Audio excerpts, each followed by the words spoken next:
En sus Biblias, entonces, segunda de Pedro, capítulo 1, versículo 3, dice así: como todas las cosas que pertenecen a la vida y a la piedad, nos han sido dadas por su divino poder mediante el conocimiento de aquel que nos llamó por su gloria y excelencia, por medio de las cuales nos ha dado preciosas y grandísimas promesas, para que por ellas llegaseis a ser participantes de la naturaleza divina, habiendo huido de la corrupción que hay en el mundo a causa de la concupiscencia, debido a toda esta obra de Dios, vosotros también, poniendo toda diligencia, como Dios puso toda diligencia en salvarles y hacerles partícipes de la naturaleza divina, ustedes también, poniendo toda diligencia por esto mismo, añadid a vuestra fe virtud, a la virtud conocimiento, al conocimiento dominio propio, al dominio propio paciencia, a la paciencia piedad, a la piedad afecto fraternal, y al afecto fraternal amor. Muy bien, oramos. Amado Dios, y bien decimos amado Dios porque nuestro corazón desea amarte profundamente. Pero bien podríamos decir, Dios, que nos amas eternamente. Damos gracias por esta misericordia de permitir congregarnos con tu pueblo. Es un privilegio realmente. Es un momento sublime en el que inclinamos nuestros corazones para rendir culto a tu nombre.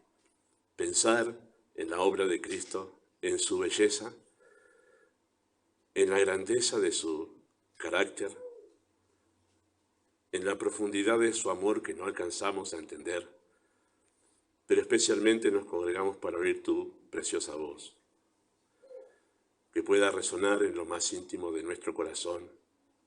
Podamos salir de este lugar en esta mañana diciendo que hemos oído tu voz y convencidos de que necesitamos ordenar nuestras vidas delante de ti.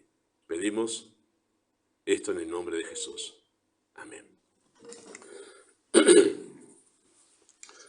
Entre los años 33 al 63, más o menos, sí, un año más, año menos, de la era cristiana, llamamos la era cristiana de Cristo para aquí, ¿verdad? La iglesia nace, crece y se expande. Esos años ocurrió eso históricamente. Claro, muchos detalles en el medio, pero eso básicamente se resume así, esa etapa de la iglesia de Cristo. Nace, crece y se expande. Pero luego del año 64 hasta el año 300, una vez más, a grandes rasgos, sí, años más, años menos, ocurre otra etapa en la vida de la iglesia, de la era de la iglesia, ¿sí? Y es lo que se llama la iglesia perseguida, porque desde el año 64, que fue la primera persecución papal, de la que nosotros hablamos y mencionamos varias veces en la primera carta de Pedro, ¿sí? Ocurrieron 10 persecuciones terribles a la iglesia durante esos años, que la iglesia se expandió por todo el imperio, pero las persecuciones iban una tras de otra. Parecía que subía un emperador terrible y uno decía, bueno, no puede haber otro peor, hasta que subía otro que hacía peores atrocidades contra el cristianismo. Y del año 500 hasta el año 1500 viene otra etapa, después de la etapa de la persecución de la iglesia, viene lo que se conoce como la edad oscura de la iglesia, la edad oscura de la iglesia. Porque de ser perseguido el cristianismo por el Estado, pasó a ser la religión estatal, con la supuesta conversión, allí en el año 300 y pico, del emperador Constantino, ¿sí? Dicen que se convirtió. Yo dudo de eso, por lo que cuentan de esa experiencia, pero dicen que se convirtió y en lugar de perseguir ahora hizo al cristianismo su amigo. Y el imperio romano se volvió un imperio cristiano, entre comillas, ¿sí? Cristiano entre comillas. ¿Por qué cristiano entre comillas? Porque ahora como es la religión oficial, a partir del 313, entonces ahora todos en el imperio romano obligatoriamente tienen que adoptar el cristianismo como su religión. Y si no la adoptan, mueren. Así fue el cristianismo del emperador Constantino. Bueno, eso trajo obviamente un declive en la iglesia cristiana porque lo que sucedió es esto, no quiero que me maten, no me interesa el cristianismo, ¿qué hago? Y finjo ser cristiano. Y así fue como la iglesia se llenó de un montón de gente incrédula, pagana, que dijeron cuando le preguntaban, ¿sos cristiano? Y sí, soy cristiano, claro, no quiero que me maten, pero venía con todo su paganismo a invadir la iglesia. Así tenemos, por ejemplo, lo que es la fiesta de la Navidad, la que nosotros hacemos alusión en diciembre, nació ahí en esa época de la etapa oscura de la iglesia, porque vinieron con su adoración al sol, que justo era esa fecha que nosotros celebramos Navidad, y ¿qué hicieron? Bueno, ya que vienen, ya, sos cristiano de y bueno, y que transformamos tu fiesta de adoración al sol y le llamamos Navidad. Y ahí nos quedó a nosotros eso, ¿verdad? Bueno, de ahí viene.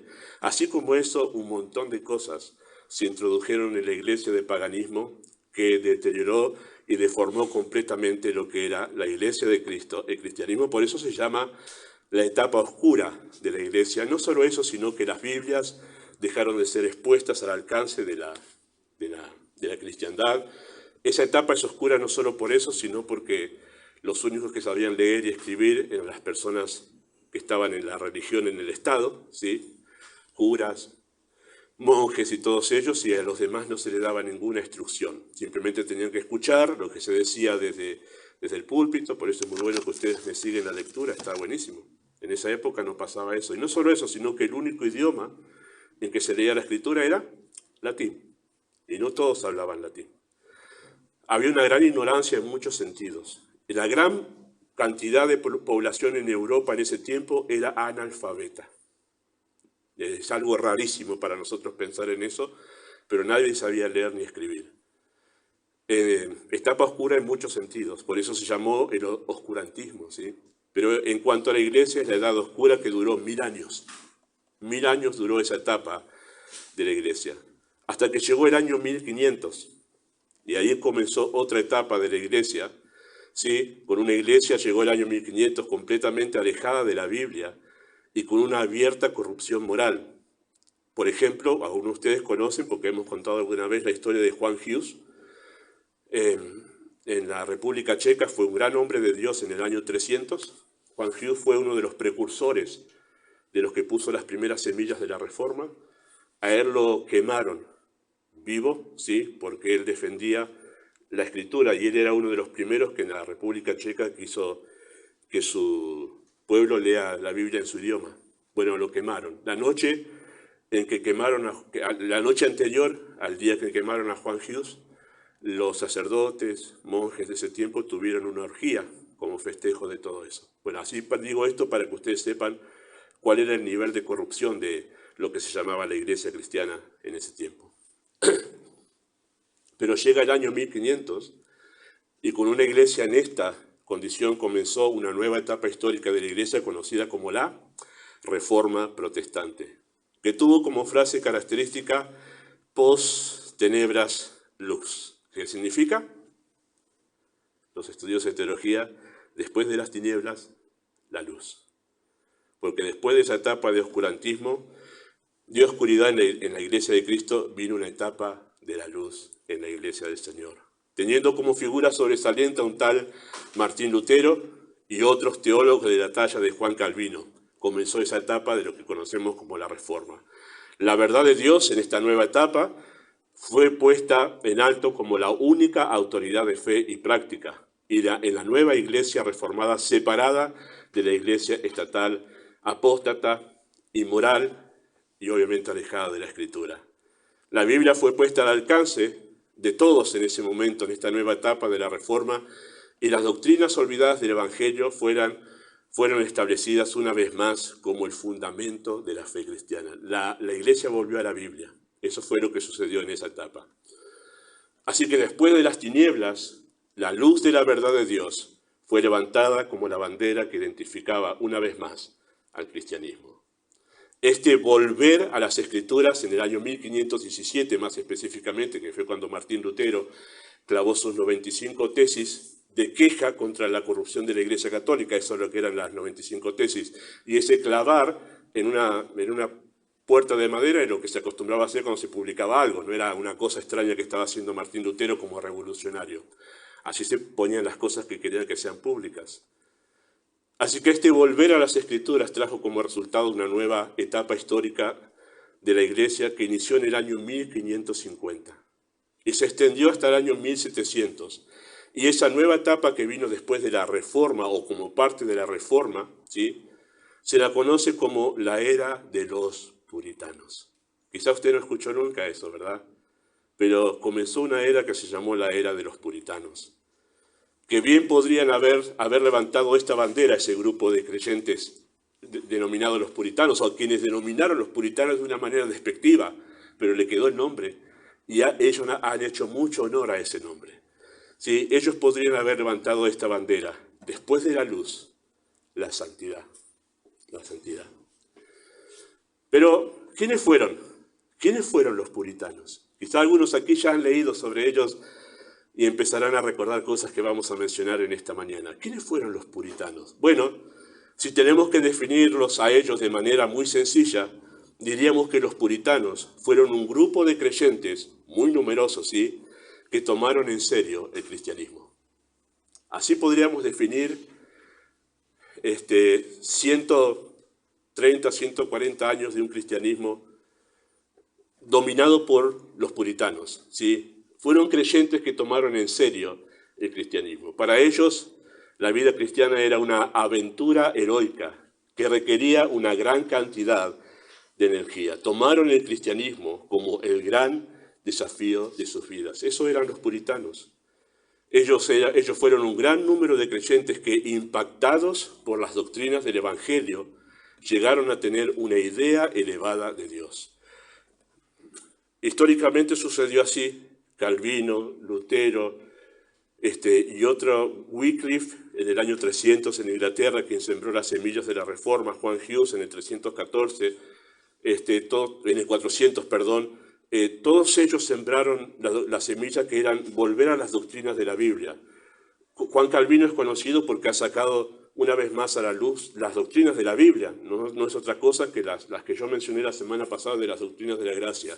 La Iglesia empezó a ser empapada con doctrina de verdad sustanciosa.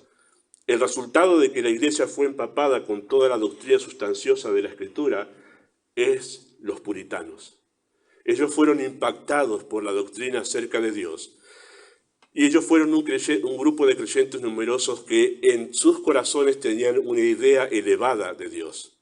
Poner a Dios primero y valorar todo lo demás en relación con Dios era el principio puritano recurrente. Ellos tuvieron una idea de Dios y en base a Dios evaluaron todo lo demás que existe en este mundo, sus propias vidas y su propia existencia.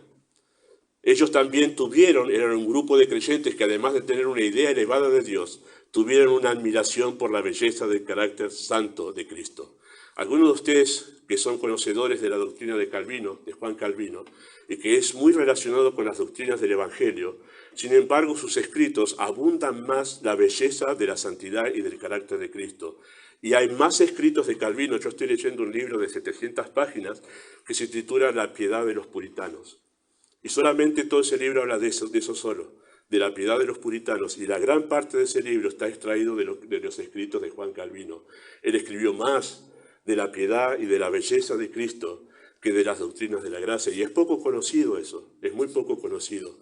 Esos creyentes, que son los hijos espirituales de todos esos teólogos de ese momento, ellos aprendieron a tener una admiración, una pasión por la belleza del carácter santo de Cristo. Y además era un grupo de creyentes, los puritanos, que tenían el Evangelio como una norma de vida. El Evangelio fue una verdad que no solo debía ser creída para los puritanos, sino también debía ser vivida. Ellos vivían el Evangelio no solo en la iglesia, vivían el Evangelio en la familia, vivían el Evangelio en el trabajo, vivían el Evangelio en la vida social. El Evangelio se transformó en la norma de vida de los puritanos. Los puritanos hicieron del todo en sus vidas un altar de adoración y de servicio a Dios. Cuando hablamos con mi esposa del mensaje que compartió ayer con las damas, dijimos, estamos en la misma línea, el Señor quiso hablar de lo mismo. Pero los puritanos hicieron del todo de sus vidas un altar de adoración y servicio a Dios. Eran creyentes que vivían el día a día con toda devoción a Dios. No fueron fanáticos irracionales como algunos con desconocimiento de los escritos puritanos los tienen como personas tristes, amargadas, que se flagelaban, que parecían que no experimentaban alegría en la vida, todo lo contrario. No eran fanáticos irracionales, sino personas que comprendieron la grandeza de Dios de una manera real y lo consideraban a Dios digno de la más alta devoción. Dios era la pasión de sus vidas. Ese es el sello. En la frente de los puritanos tenían esto aquí. Estoy hablando de forma figurada, ¿no? Pasión por Dios, pasión por Dios. Era lo que identificaba a los puritanos. Era gente apasionada por Dios. El pastor John Piper, que ustedes también escuchan de este último siglo, él habla de esta manera de Dios. Me encanta escucharlo y leerlo a él. Porque él habla de las Escrituras como un hombre apasionado por Dios. Los demás teólogos de este tiempo los disfruto también, pero cuando escucho a este hombre, digo, ese hombre disfruta a Dios, disfruta a Dios. Y así eran los puritanos. Ellos tenían una pasión por Dios. Dios era la pasión de sus vidas. Su idea elevada de Dios los llevó a tener una idea elevada de la vida en sí. Ese fue el recorrido que hicieron los puritanos, de Dios a la vida, de Dios a la vida. Su idea elevada de Dios les hizo tener una idea elevada de la vida, de cada cosa en la vida, de la familia, del trabajo, ahora lo vamos a mencionar en un momento, pero de todas las cosas. Así fue impregnada la conciencia y el corazón de los puritanos, y consideraban la vida como una oportunidad que el Ser Supremo otorga para rendirla a su servicio y a su gloria. Así miraban la vida los puritanos. Para los puritanos todo era un asunto de seria atención. ¿Por qué? Porque si la vida toda era para la adoración y el servicio a Dios, entonces todo en la vida era relevante. Porque toda adoración y servicio a Dios no puede ser sino con la más alta excelencia. Ellos no solo pensaban que para Dios era el tiempo en la iglesia, ellos pensaban que estando en casa una mujer con su familia, atendiendo los asuntos, eso era para Dios. Era un servicio y era adoración a Dios. Los puritanos veían a una mamá criando a sus hijos y decían, eso es para el servicio para Dios. Iban al trabajo y decían, eso es para servir a Dios y adorar a Dios. Y por eso, todas esas cosas que ellos hacían alcanzaban una relevancia suprema, porque era para Dios, no era para cualquiera. Entonces la vida adquirió una relevancia que no fue vista en ningún otro tiempo en la historia de la humanidad. Alguien escribiendo sobre esto, y casi lo comparto, pero dije ya es demasiado para el tiempo que tengo, pero alguien haciendo una introducción, un teólogo, que si ustedes quieren leerlo, está al alcance porque no es tan conocido, su apellido es Packer, ¿sí? Ya falleció, pero escribió mucho el siglo pasado sobre muy buena teología, y hizo una introducción sobre los puritanos, donde él también escribe sobre la piedad de estos hombres, y él habla acerca de ellos diciendo los gigantes de la piedad, habla de ellos de esta manera. Y él dice en esa introducción a ese libro, jamás ha habido en la historia de la humanidad hombres y mujeres y niños que hayan vivido la pasión con Dios como ellos la vivieron. Y así vivían ellos la vida, todo era importante, nada era una cuestión frívola o de menor importancia. ¿A raíz de qué? De Dios, de la idea que tenían de Dios. Con esta filosofía de Dios, lo supremo, y todo para la gloria de Dios, ¿sí? Con esta filosofía observaron los puritanos la vida familiar, de Dios a la familia. Ese era el camino que ellos hacían. Y como en ninguna otra época, y quien dijo esto coincido con él, como en ninguna otra época, los puritanos hicieron de la familia una pequeña iglesia, donde Dios era reverenciado, iniciando y cerrando el día con cánticos de los salmos, lectura de la Escritura y oración. Así era la familia puritana.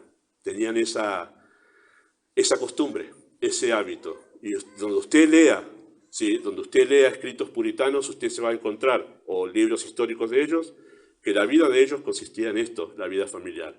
De mañana en familia se levantaban, era cántico de los salmos, era lectura de la Escritura y era oración. A la noche, antes de ir a dormir, era exactamente lo mismo.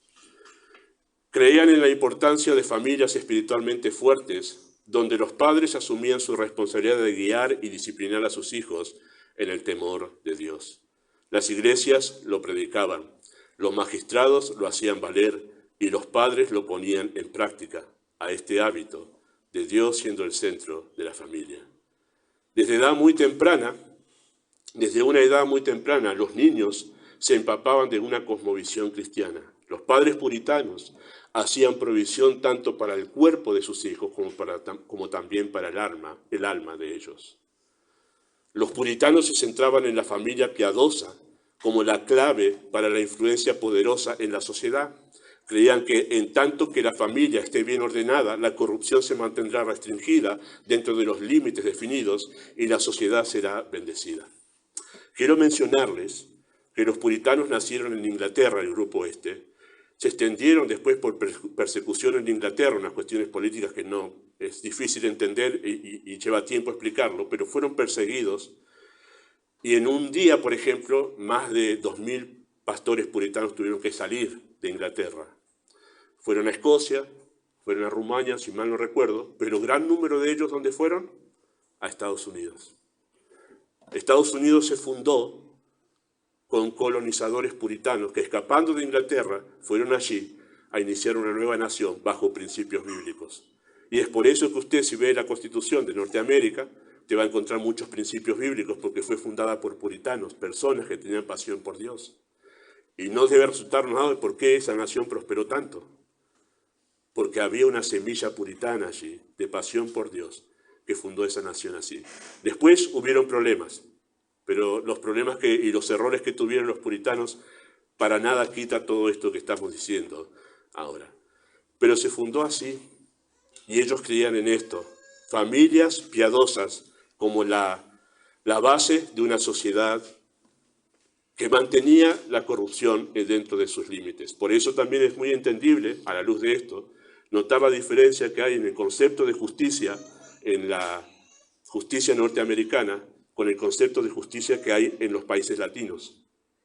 Porque el concepto de justicia nace de un concepto bíblico. Los puritanos sembraron una nueva filosofía acerca de la vida laboral.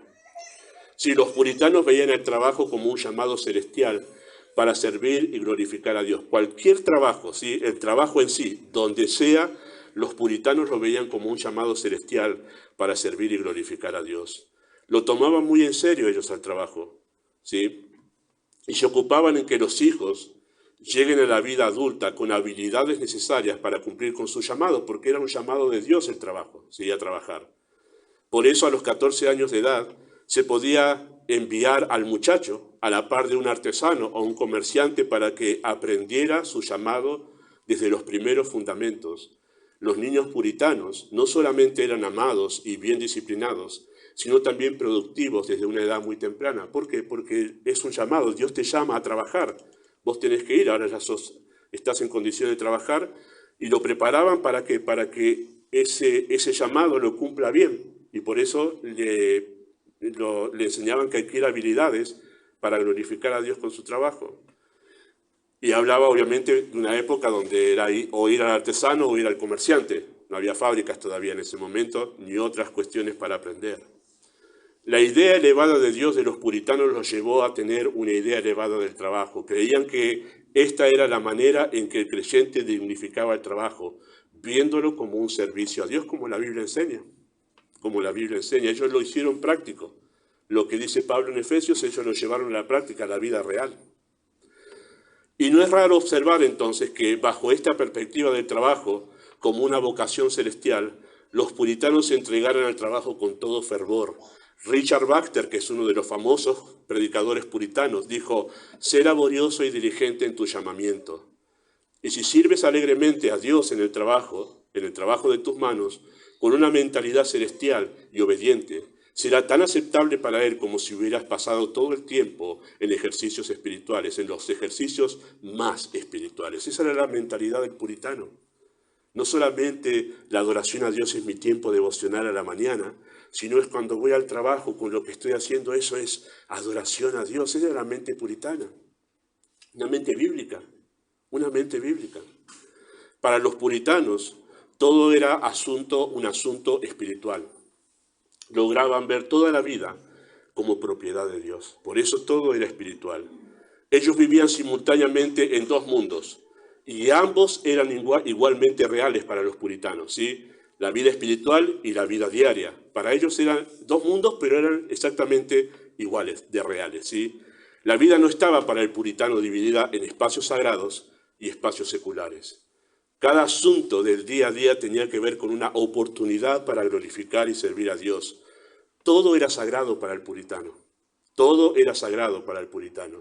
El puritano no pensaba, bueno, ya salí de la iglesia y acá como estoy con mis amigos en la canchita de fútbol, acá un poquito menos espiritual. El puritano pensaba que ahí también, en los divertimentos, en los momentos de distensión, también por medio de eso era una manera de glorificar a Dios y por eso era cuidadoso en cómo lo hacía, en cómo lo hacía. Hoy en día, si estuvieran los puritanos viviendo en nuestra época, tendrían sumo cuidado qué publican en sus redes sociales. Ellos dirían, esto también es para glorificar a Dios. Ya lo he mencionado y lo hemos hablado con Ezequiel en forma privada de esa ventaja maravillosa de que en Facebook no nos cobra a nosotros por publicar. YouTube tampoco, estamos transmitiendo ahora por YouTube y no nos está cobrando. Y yo digo, ¿cuántas pavadas se publican los creyentes en Facebook y en YouTube en lugar de aprovecharlo para glorificar a Dios? El día que empieza a cobrar estamos sonados. Pero es una misericordia de Dios que no nos cobren por eso. ¿Usted sabe cuánto sale hacer una propaganda en televisión en unos pocos segundos? Millones. Millones. Y yo estoy acá una hora, casi una hora predicando y no pagamos, no estoy dando idea a nadie. El Señor es soberano sobre eso. Pero hay que aprovecharlo a glorificar a Dios en todas esas cosas. Así pensaba el puritano. Todo para la gloria de Dios. Bajo esta forma de pensar, los puritanos podían relacionar los asuntos más comunes de la vida con Dios. Richard Baxter preguntó a sus lectores, ¿no puedes pensar en los diversos lugares en los que has vivido y recordar que cada uno de ellos ha tenido sus diversas misericordias de Dios? John Bunyan, que ustedes conocen por el Progreso del Peregrino, que es otro de los puritanos, él estuvo encarcelado en el año 1630 y algo por allí, pero John Bunyan preguntó en el prefacio de su libro Gracia Abundante esto, ¿te has olvidado del almacén de leche, del establo, del granero y de cosas por el estilo donde Dios visitó tu alma? Ellos se daban cuenta que Dios estaba atendiendo sus vidas en todo momento. Dijeron, esto es un altar para el Señor. Me encanta porque mientras escuchaba el mensaje de mi esposa ayer, pensaba en eso. Abraham fue recorriendo la tierra de Canaán levantando altares. Él tomó ese peregrinar como una ocasión para adorar y servir a Dios donde Él esté. En ese orden de ideas, no hay eventos triviales según la mente del puritano, y toda la vida es potencialmente un espacio de enseñanza. No había ningún lugar en que los puritanos no encontraran a Dios. Siempre estuvieron abiertos a lo que Baxter llamó una gota de gloria, y que Dios podía permitir que cayera sobre sus almas en cualquier momento y lugar. Los puritanos creían en la santidad como la clave de una vida plena. Si no busca la santificación, esta es una frase puritana, si no busca la santificación, no solo deshonran a Dios, sino que también empobrecen su vida espiritual.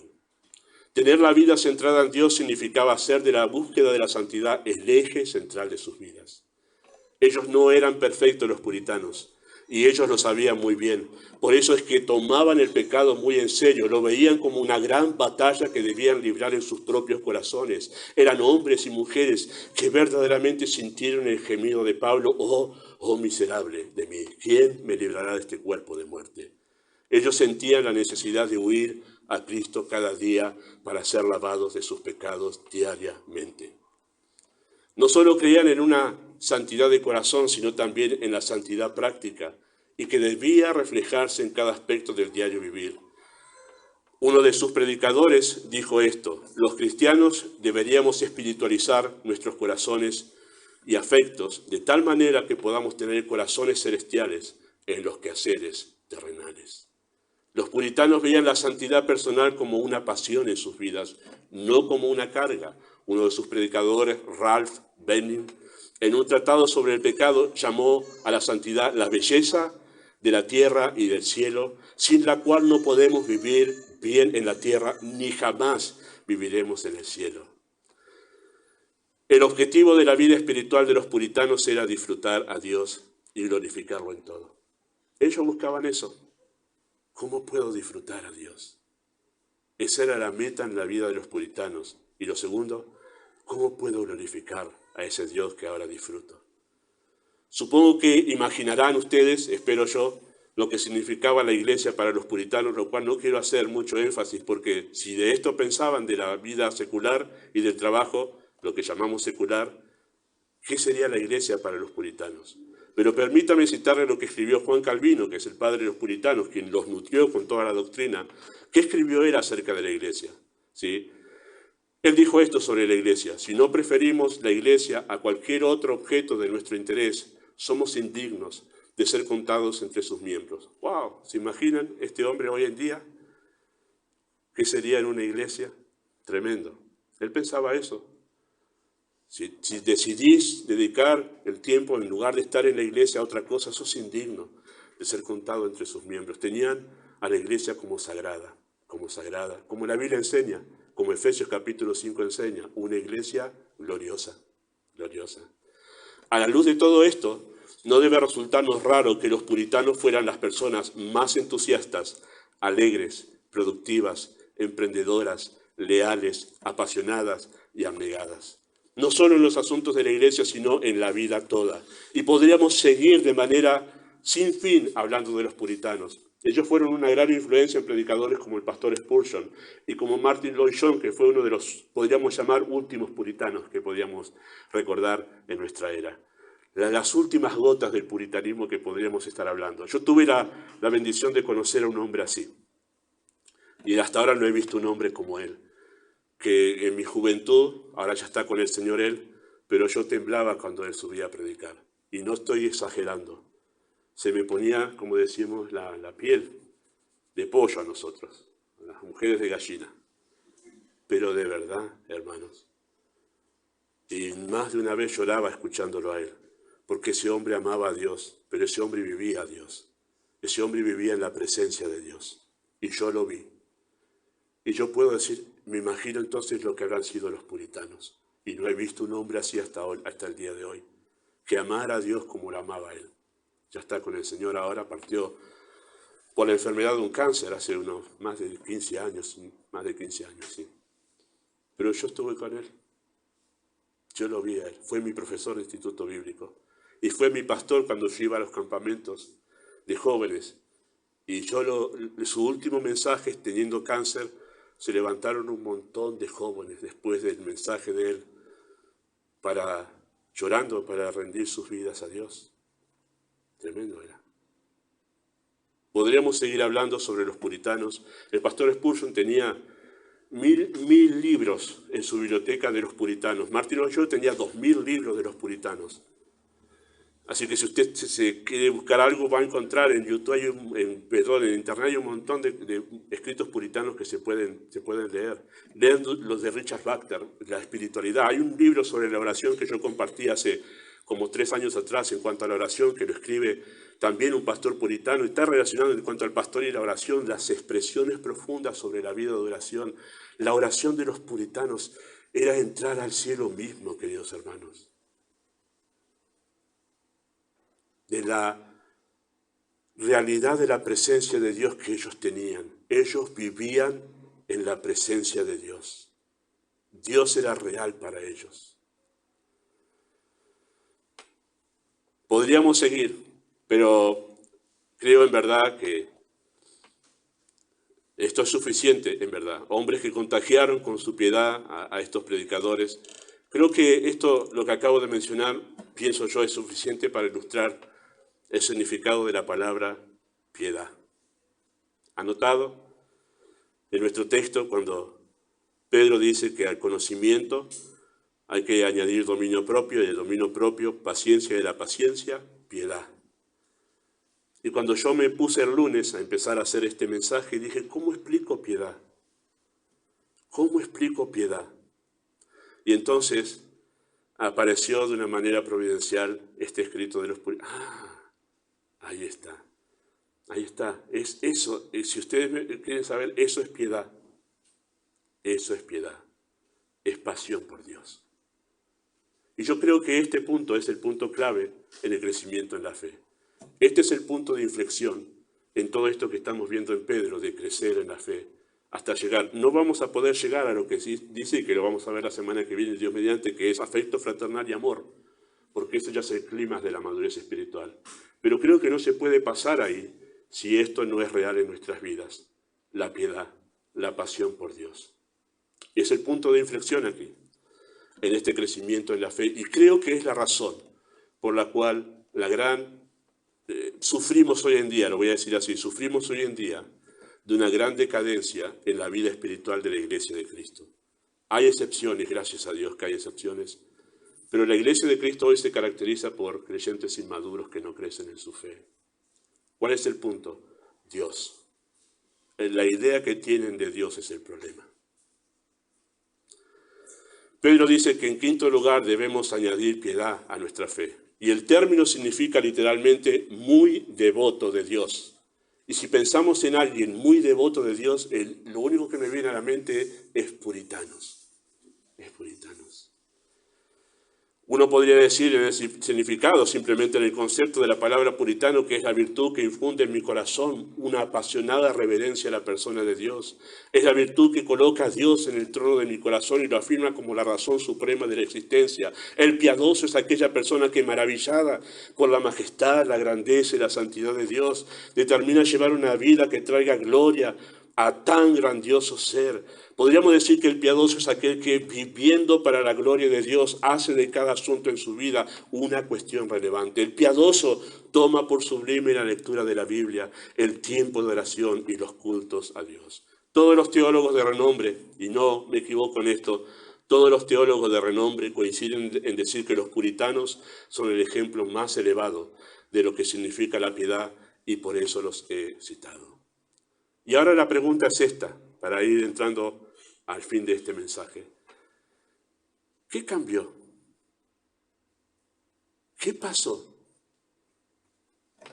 Más de 130 años, ya entrado al 1800, empezaba un declive de todo este movimiento puritano. ¿Qué provocó tanta distancia entre aquel cristianismo y el cristianismo de nuestros días? Bueno, estas son algunas cosas, hay muchas más que podríamos mencionar, especialmente si nos focalizamos en lo que pasó en Estados Unidos, por qué el puritanismo decayó después. Hay otras razones. Por ejemplo, que después de los colonizadores puritanos vinieron otros colonizadores de Inglaterra que eran perversos, y degeneró mucho todo eso en la sociedad. Pero permítame decir estas cosas que me parecen coincidimos con los teólogos. El cristianismo se volvió humanista, y eso fue lo que pasó, que hizo la diferencia entre nuestro cristianismo y el de los puritanos. El cristianismo se volvió humanista, centrado en las necesidades, los gustos y las metas del individuo, antes que en la gloria de Dios. El cristianismo también se volvió secular, separó la vida entre lo secular y lo espiritual, y luego volvió todo secular. No solamente separó, bueno, esto es de la iglesia, esto es ya de mi vida privada y particular, son cosas diferentes. Lo que pasó después fue peor, es que después volvieron a la iglesia secular, y eso fue terrible, porque fue hacer una ofensa a Dios terrible, hermanos, volver a la iglesia secular. Eso fue terrible, y eso fue lo que pasó.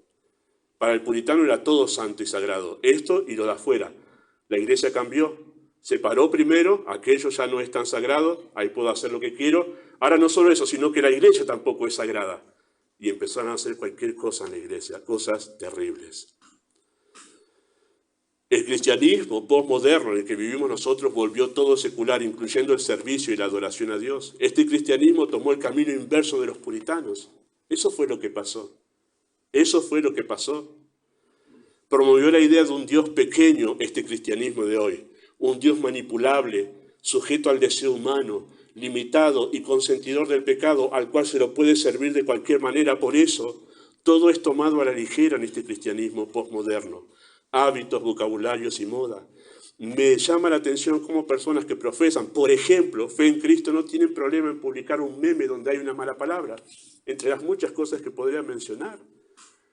¿Estás de acuerdo con malas palabras? Conociendo al Dios Santo, el cual no puede ver el mal. No lo entiendo. ¿Tu Dios es pequeño?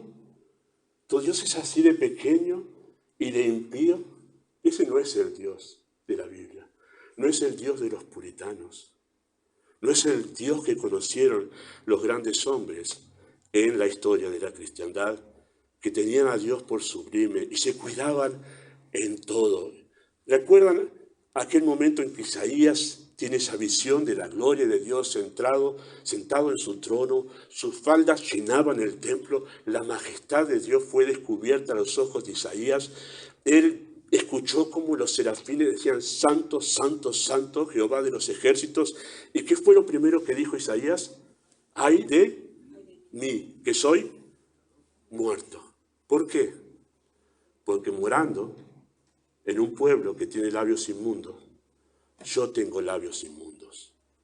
De la abundancia del corazón, lo que estaba diciendo Isaías, yo tengo un corazón, a la luz de la majestad de Dios, yo soy insignificante y acá lo único que queda para mí es morir. Lo único que podía ocurrir en ese momento para que él permanezca en la gloria de Dios es que desde el altar, que había un sacrificio allí, los serafines tomaran el carbón y purificaran su corazón. Era la única manera. El cristianismo secular intentó e intenta hacer con medios mundanos lo que los puritanos lograron con los medios de gracia. Y fue así que llegaron a tener una fe robusta. Cuando yo era joven en el ministerio y era predicador joven, casi me ganaba, y en un momento me ganó la presión de hay que hacer otra cosa. Hoy ya no me seduce para nada. No es un problema para mí. No, en la iglesia hace falta otra actividad, hay que hacer algo para los jóvenes, hay que hacer algo hay que introducir otro tipo de, un poco más de onda. No me seduce nada. Biblia, oración e iglesia. Eso estableció el Dios eterno para hacer su obra. No me interesa nada más.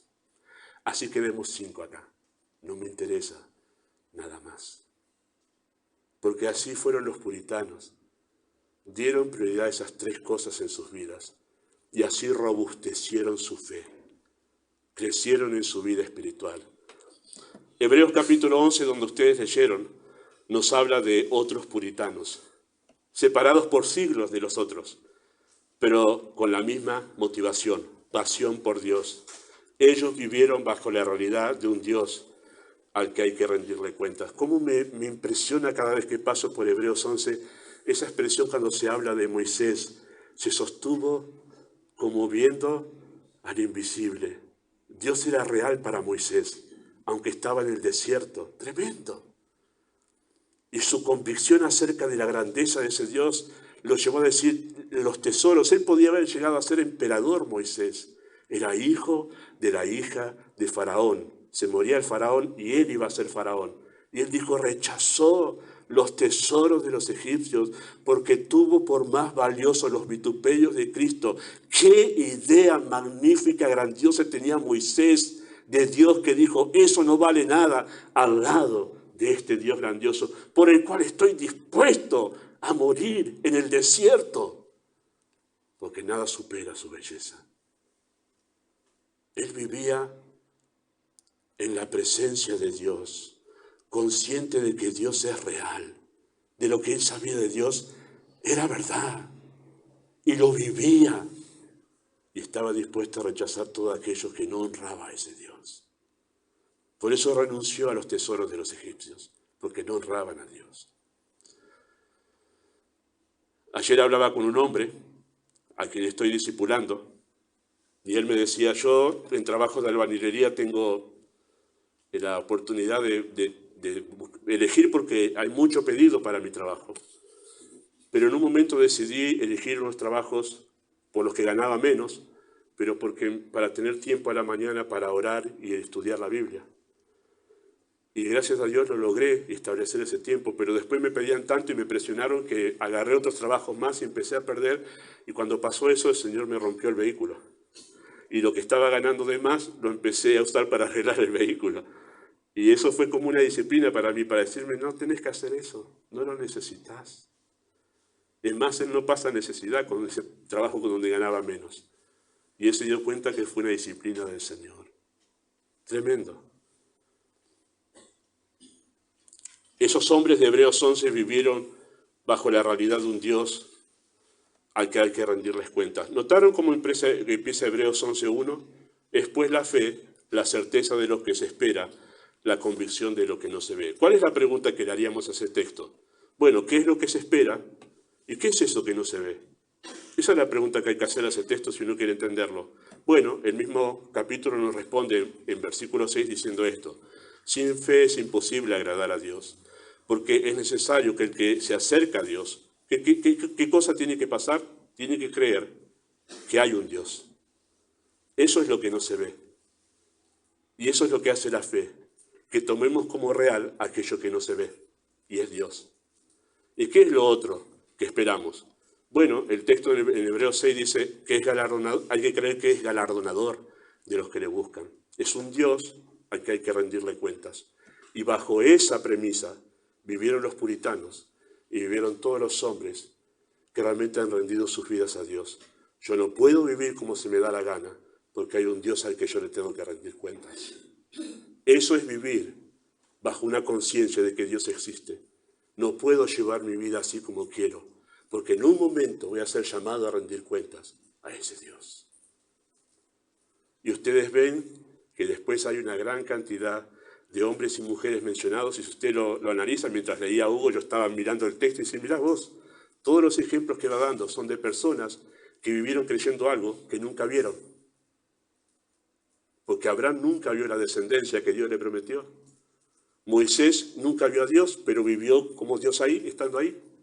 Y vean todos los ejemplos que están relacionados con eso. Vivir bajo la conciencia de que Dios es real y que está aquí conmigo. Aquí, en tu casa, cuando estás a solas, cuando nadie te ve, cuando estás en tu trabajo, ahí está Dios, viendo lo que haces. Y Él va a tomar cuenta en el día del juicio. ¿Qué hiciste por mí? ¿Me glorificaste en ese momento? A esto, Padre, queridos hermanos, a esto es a lo que Pedro se refiere cuando dice que debemos añadir piedad. Debemos añadir pasión por Dios para crecer en la fe. La fe que se alimenta del conocimiento de Dios inevitablemente será llevada a una apasionada devoción por Él. Por eso hay que añadir conocimiento primero, para después tener pasión por Dios. No puedo creerte que tú me dices que tienes pasión por Dios si no lees tu Biblia. ¿En qué Dios tienes pasión entonces? Porque Dios se reveló en la Escritura. Y es por eso que Pablo llegó a los atenienses y le dijo al Dios no conocidos al que yo les anuncio, porque ellos no lo conocían, pero veneraban a un Dios desconocido. ¿Cuántos cristianos hoy tienen una pasión por un Dios al que no conocen? Y por eso su pasión es deficiente. Bueno, asumirás el desafío de añadir a tu fe una apasionada devoción por Dios. La manera en que vivimos da testimonio del Dios en el cual creemos, si es grande o es pequeño. ¿Ha notado cómo nos vestimos nosotros cuando vamos al evento de alguien que es importante para nosotros? Peinado nuevo, ropa nueva si se puede, todo ilustradito, prolijito y planchadito. ¿Por qué? Porque me importa esa persona y quiero honrarla. ¿Ha notado cómo nosotros nos comportamos y nos cuidamos ante personas que respetamos? Guarda, acá no hables eso. Nos digan, no, fulano está. Incluso los padres que tienen chicos que son un poquito revoltosos. No, acá ante él, porque lo respetamos. Bueno, nuestra idea de Dios, si es grande, dominará toda nuestra vida y nos cambiará por completo. No solo lo que hacemos aquí con la iglesia, sino en casa, trabajo, familia, todo. Oh, Señor, infunda en nosotros pasión por ese Dios. Por eso me gustó el coro. ¿Quién como tú? ¿Quién como tú? Nadie, nadie. Debiéramos vivir por Él como no vivimos por ninguna otra cosa. Debiera ser mayor nuestro amor por Dios que el que tenemos por nuestra familia. Mayor la pasión que tenemos por nuestro trabajo. Mayor debiera ser la entrega que tenemos por nuestra propia vida para con Dios, debiera ser mayor. Amado Dios, tú sabes que el tema es tan grande, supera la capacidad de este predicador. Pero eso no importa, porque tu Espíritu es todopoderoso, es soberano. Él puede ir más allá de limitaciones, de obstáculos, de corazones endurecidos, de almas distraídas, de la indiferencia del pecado. Puede ir más allá, quebrantar la roca del corazón, desplegar la grandeza del Dios Santo, hacernos ver lo que no veíamos y llevarnos a entregarnos por completo a Él. Ojalá sea así en esta mañana. Obra tú en el nombre de Jesús. Amén.